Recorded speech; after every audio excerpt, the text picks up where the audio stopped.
Cowboys fans, welcome into the Cowboys Report. It is February 22nd, and we've got 9 rumors to get through. Let's start off with Dallas to decline Byron Jones' option. Tom, what is going on with this one? The people are talking. I am not a big fan of this. I will hold on to my Byron Jones rant for later, but the latest report from Mike Fisher is the Cowboys' present thinking is that they are not going to pick up the 5th-year option for Byron Jones. The 5th-year option is a little weird for rookies because you have to make the decision in May, and he's only entering his 4th year. So that's where it gets a little bit confusing. The good news is this is only a $6 million option, which is why I actually do want Dallas to pick it up. It's only $6 million, even if you move him to cornerback, because it's based on the number of snaps he played last year. And we'll get to cornerback here in a little bit. You had to mix that in. So let's be clear about this. If the Cowboys don't pick up his option, he'll still be a Cowboy in 2018. Yes. And with that option, it's only the 5th year is only guaranteed for injury. So if he's awful at corner, as long as he doesn't finesse his way into getting minor surgery, the Cowboys can just say, all right, we're going to cut you goodbye, and then they don't have to worry about that option. So I don't like the Cowboys not picking up the option here. It's relatively cheap, especially for a guy you think is going to play a bigger role in Byron Jones. All right, Tom, you want to talk about that bigger role. Should he be a safety? Should he be a cornerback? Should he be some hybrid guy that just moves around and plays wherever depending on the matchup? Tom, what's your take? Look, Mike Fisher in that same piece said the Cowboys shouldn't move Byron Jones to cornerback. And Mike, I love you. This is fake news. The Cowboys have to move him to cornerback. And the mindset is, oh, he can be the utility guy. He can play corner. He can play nickel outside and nickel corner. He can go play safety as well. But why? You love that but why this I do. offseason. I haven't busted out enough as of late. I think I need to get back to that. The mindset that Fisher has is, well, you know, he's not going to be a great – maybe he's not the full-time corner because is he going to beat out Chidobe Awuzie and Jordan Lewis? My mindset is let's maximize the most of all your players. You want to maximize Byron Jones the most? You put him at corner. Yep. You want to maximize Jordan Lewis the most? You put him as nickel corner where he can be the best one in the NFL. Mm-hmm. You do that, you are set at corner for the extended period of time, and you can go out and add a safety as well. If you keep Byron Jones in that utility role, then you kind of limit the need to go get a guy like Kenny Vaccaro. Instead, you want to look at adding another cornerback. We've already invested so much there. Look, the question for me is not whether or not it makes sense to keep Byron Jones safety. If you want to make Byron Jones a free safety, okay, I can live with that. But if you want to have Byron Jones as what he was last year, as this in-the-box safety / tight end coverage guy, you're not making the most of his abilities. And that's your job there as a Cowboys player, as the Cowboys, to make the most out of him. Moving him to corner, I think, does that, or at least gives you the chance to do that. All right, we've got a lot of people watching already. Wyoming, Garner, Texas, Victoria, Texas, California in the house, Bishop, Georgia. Get your reactions in. What should the Cowboys do with Byron Jones? Hard at keep it safety. Like, move to cornerback. I saw Memphis and Foothill Ranch, too.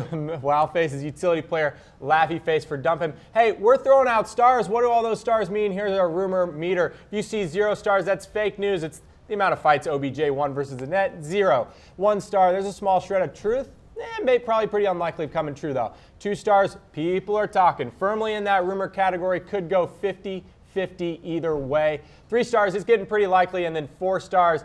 Dez caught it. It's a fact. It's news. Number 3 here. Do the Cowboys have a new defensive assistant coach? Tom, who is he? It's 4 stars. This is Ken Amato. He had worked with the special teams in recent years, kind of in that assistant to the assistant role. He played for the Titans as a long snapper. He is. Also spent some time as a linebacker, but he wasn't good enough to be a linebacker. But he happened to be good at snapping the ball between his legs and back to the punter and kicker and whatnot. So it makes sense there. You have some continuity. He replaces, by the way, Turner West, who took a job at Austin Peay. We like the fact that we don't talk about our long snapper very much. Very important. Because that means he doesn't make mistakes. All right, Cowboys do have a new defensive assistant there. All right, let's move on to rumor number 4. It's about Anthony Hitchens.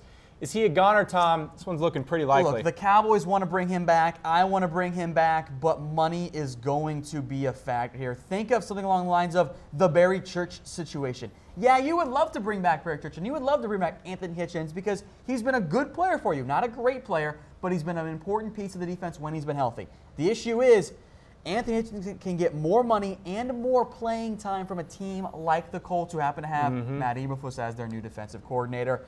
It's almost 4 stars. The only reason it's not, maybe he takes a Terrence Williams-esque discount to stay in Dallas, but I have a tough time seeing that. I think he's going to go be a full-time starter with a lot more money somewhere else. If you want to win, Hitch, you got to stay here. Colts ain't winning many games next year. All right, maybe if luck is helping. Number 5. Let's talk about DeMarcus Lawrence now. Long-term deal. We want to talk about it here. Franchise tag window is now open. It's going to happen. DeMarcus Lawrence is going to get tagged. We're not talking about that today. We're going to talk about the long-term deal, though. So Brian Broaddus totally buried the lead in one of his recent mailbags. Like, it was like, oh yeah, by the way, like, I still do what they're planning to do with Lawrence and make him play on that tag. Like, wait a minute, Broaddus, you can't just like not make that the focal point there. Like, totally buried the lead. With that said, I don't know if I fully buy this yet. I am only giving this 1 star. Stephen Jones is on record of saying he wants to get a long-term deal done, and maybe this is where the issue ends up coming with the Dallas Cowboys. And this will bring us up to a Wayne here in a little bit as well. But what kind of contract does DeMarcus Lawrence want? As far as I'm concerned, I think he wants to get that $17 million payday, much like Olivier Vernon got. Yep. By the way, they share the same agent. Meanwhile, the Cowboys are like, I don't know if we want to give you $17 million per year. Let's have you play on it and see how you do. Maybe they try and say, hey, how about you take the Calais Campbell offer? Yep. And that's $15 million per year. What I would, I guess, prefer, and maybe is the more likely scenario of those options, outside of playing on the tag, is the Melvin Ingram deal. $16 million per year, a $5 million deal. You can give him a $15 to $20 million signing bonus, guarantee the first 2 years of his contract. At that point, you're looking at somewhere in the 5-year, $80 million deal with about 50 of that guaranteed. I think that might be what the Cowboys and Lawrence come to agree with if they get a long-term deal. And remind all of us, Tom, what that franchise tag number is going to be for relative sake. It's going to come in around the $17.5 million range. So that's why a pretty penny. That's why you're not going to see Tank say, "You want to sign for $14 million a year, $15 million a year? I'll just play on the tag for a year, and then do it again." This is one of those cases where DeMarcus Lawrence probably is going to welcome the franchise tag as opposed to that situation in Washington with that quarterback that they think is good that wasn't really good, and he's not going to be there anymore. Mess, but yeah. Yeah, it's a mess. Anyway, so 1 star, Tom, giving it there, no long-term deal for D-Law. We still think something's going to happen, but it remains to be seen as there hasn't been a ton of movement just yet, but it's not even March. All right, number 6. Hey, Randy Gregory, Tom? Are we going to talk Randy Gregory? Oh. Is he going to apply for reinstatement? Coming up next after a word from our sponsor, The Guild.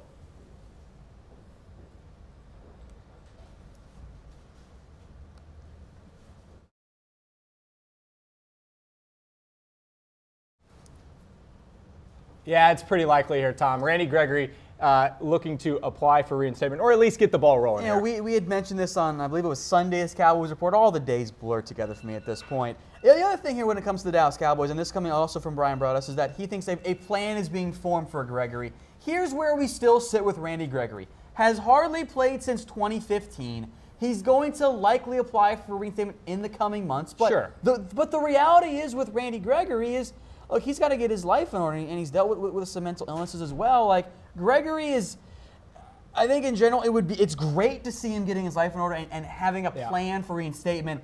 But let's also not forget that Gregory's been away from the game of football for quite a while. Let's not assume that Gregory comes back and is the impact editor the Cowboys thought they were getting. If he is great, but as of right now, the Cowboys are treating him and should treat him as a luxury. Yeah, Randy Gregory probably not going to be a Cowboy. Let's just, again, let's just face it. All right, let's go to number 7. Let's talk about current Cowboys.